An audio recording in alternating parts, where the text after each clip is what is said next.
So welcome to another episode of Paul's Asian Adventure. And before I start, coffee.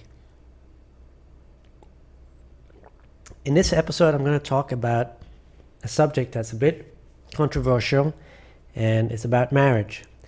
And stick around to the end because you're going to have some gold nuggets.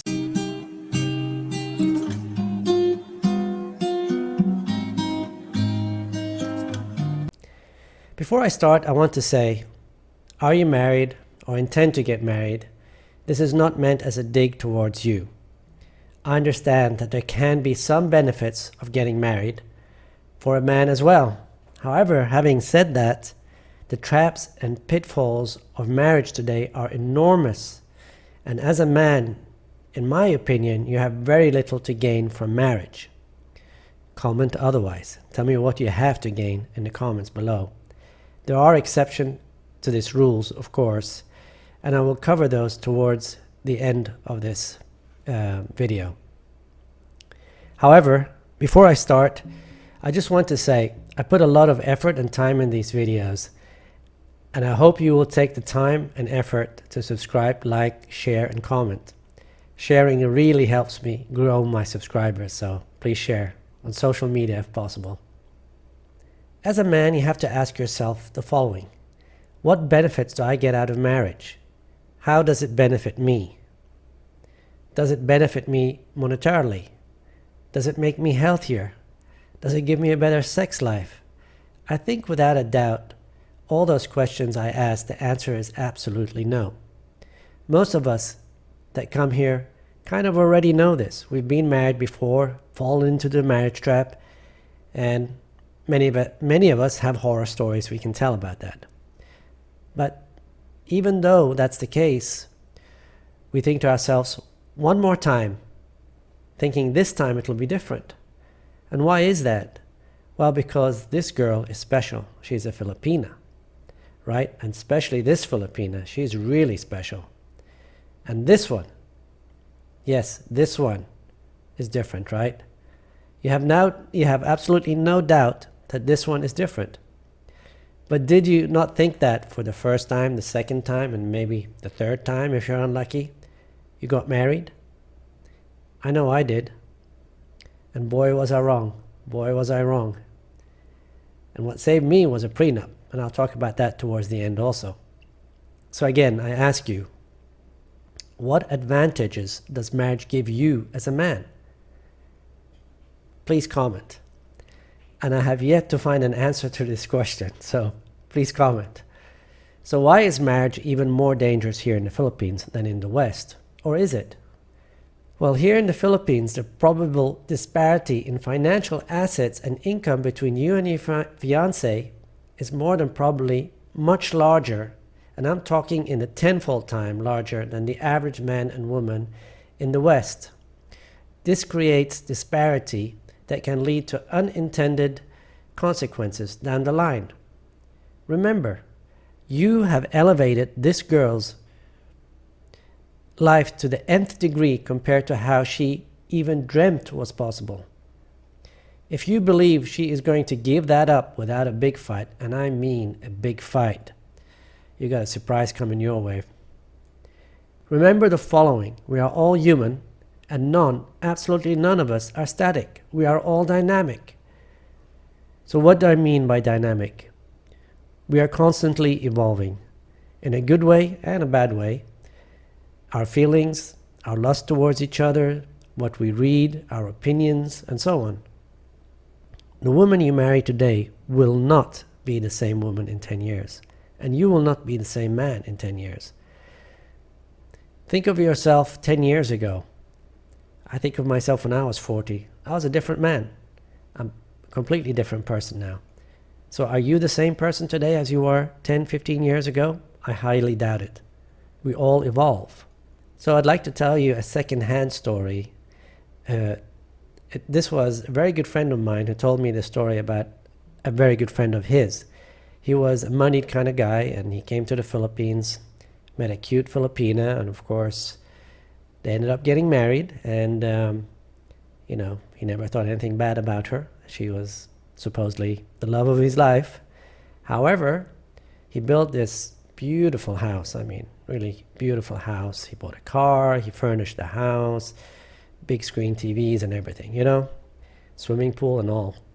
And one day he woke up in the middle of the night by sound downstairs, and he went, and there was two guys with guns, and he I guess they tried to shoot him, but he jumped them, but however he was shot in the head. Luckily for him, the bullet came from here and up through here.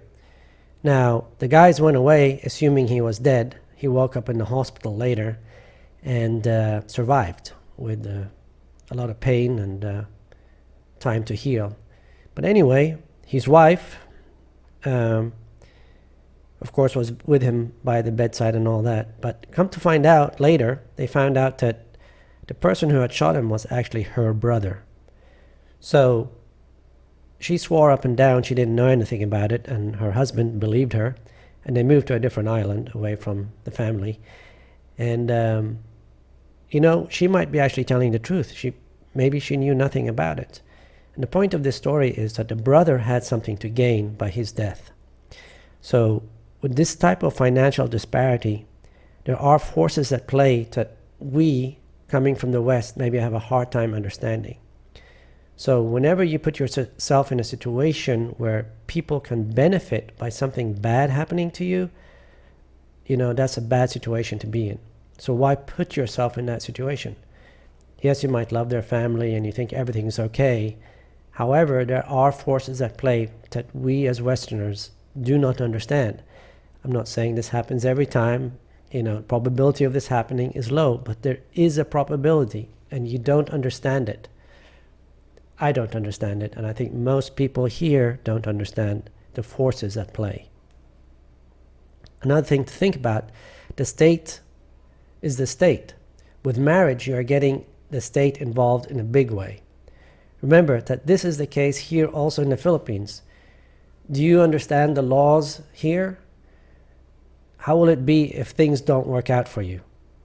If she decides to cheat on you, or if she gains 40 pounds after marriage, or if she goes from this sweet little girl to a sour girl, what are your options? Well, only one option there, right? Stick it out or not, that's up to you. Now, like I said, you could stick it out, or like some people have told me, just move to a different island, because you know, divorce in this country is not allowed, so you'd have to get an annulment. An annulment, the woman has to agree, your wife has to agree to an annulment.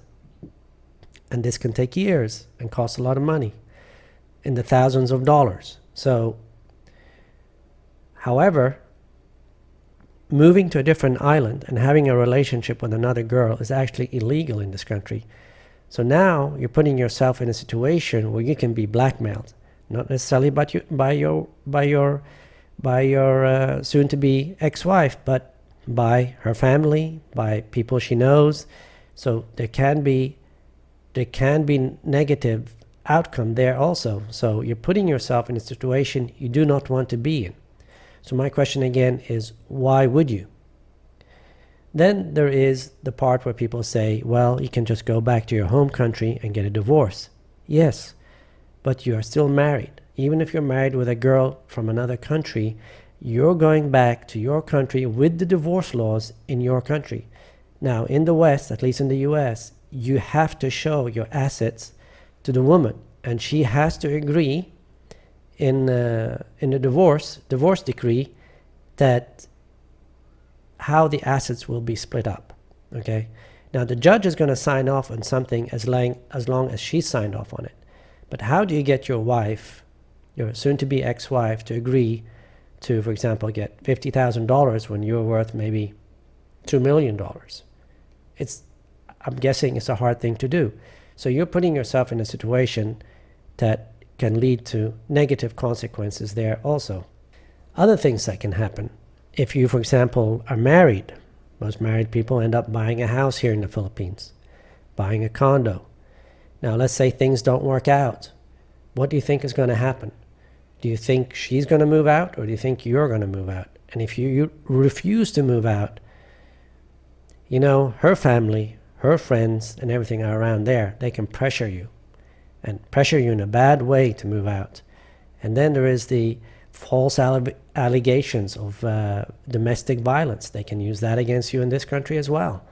So there are a lot of options for women once they're married and once you have assets in this country to basically screw you over. Now, again, I'm not saying that a woman will screw you over. I'm just giving you some type of warning here that there are consequences when you put that type of power into another person's hand that decides over your life, whether it's in the Philippines or whether it's in the West. Now, the chances of this happening in the Philippines, I would say, is considerably less than the West, and the reason I say that is because of the social construct in this country. So, but still, why put yourself in that situation? Now, let's say you have decided to get married. There are things that lead to a worse relationship in a marriage, I think, and that's what I define as competition anxiety. Now, if you are in a relationship, you're always fighting to keep that person in that relationship. You know, like me, I work out, I eat healthy, Mia works out, she eats healthy, we treat each other good. Now, you put a ring on that finger, what typically happens in the West, and I'm sure it happens here too, I've seen it here too, they gain weight, right? Their attitude might change. And that's because of competition anxiety. Once you put the ring on that finger, that competition anxiety goes away for the most part. They're not worried anymore. They have you. They have the security they need. You know, you are losing out as a man. You have just lost all the options that you could have, but she has the security she needs. So again, it's a lose situation for a man. Other things to consider, and this is scientifically proven, is once you get married, your testosterone levels go down much faster than a normal aging single type of guy. Again, I think it's because you relax, you stop working out, you stop having, doing things that elevate your testosterone levels, like eating healthy and working out, like I mentioned. So there is that also. The other thing you have to be careful about in marriage is that typically men lose their frame in a relationship, whether it's a live-in partner or a marriage. I think with a marriage even faster than a live-in partner. So women typically gain the upper hand in marriage by continuous nagging, continuous requests to do things, and slowly but surely you'll give in to these requests. And before you know it, she'll be the boss of the house, and that happens a lot in marriages, as many men can say that have been married. So there is that too. We call that in the red pill bethization by 1,000 concessions, and typically that's the beginning of the end of a relationship. So you have to be aware of those things. So there are many negative connotations with marriage, and I'm sure there are a few that you guys will comment on about in the comment section. And like I said in the beginning, this is not a dig towards people who are married. This is just my opinion based on my experience and from what I've seen. So that's why I'm against marriage, because I don't think personally it leads to anything good. So not in the short term or the long term. So the way I look at it is, think about it this way.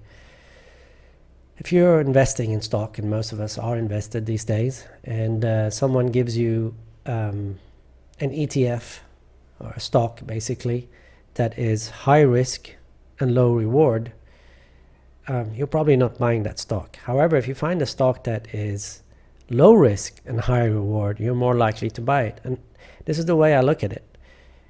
I know marriage is high risk, low reward for a man, while it is high reward, low risk for a woman. So basically, you are giving up a lot, a woman is giving up very little.